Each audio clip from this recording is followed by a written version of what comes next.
mag-ihaw na yung mga nanalo. Live, ilawan mo nga ito. Yung mga nanalo. Wag masyado mailaw sa'yo. Hindi ka kita.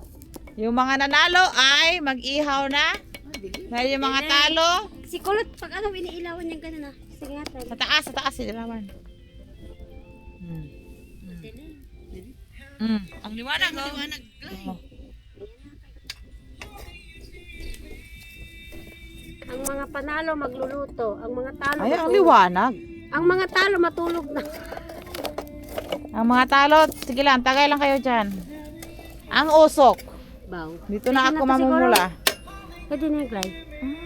Ha? Ano pala yan siya? Yan mo. Ay, kita siya kaliwanag. Kaliwanag. Ayos yung ano mo. Ayos. Ito, huwag mo hawakan sa iyo. Ito guys, magluluto ang mga nanalo. Yung mga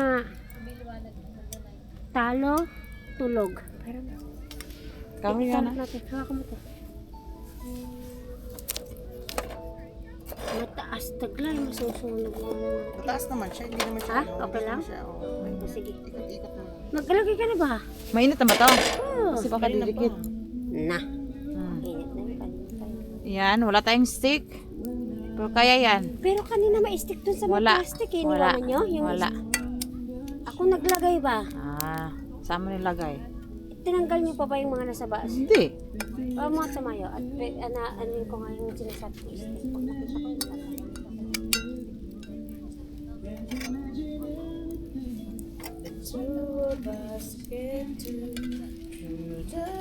Ubusin ba natin to?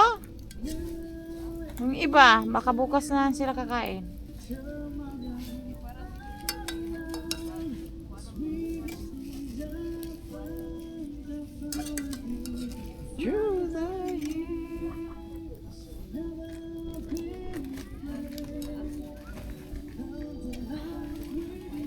Diba?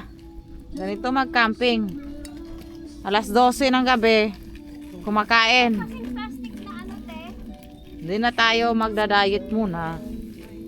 Sa Monday na tayo mag-diet. Nilagay yung ilaw eh. Nawala tuloy lahat. Sabay-sabay na. Sa Monday na tayo magda-diet. Pagkatapos ng bingguhan. Wala nga, Glay. Wala nga, sabi ko sa iyo eh. Hindi, yung pinaglagyan kasi ng mga baso.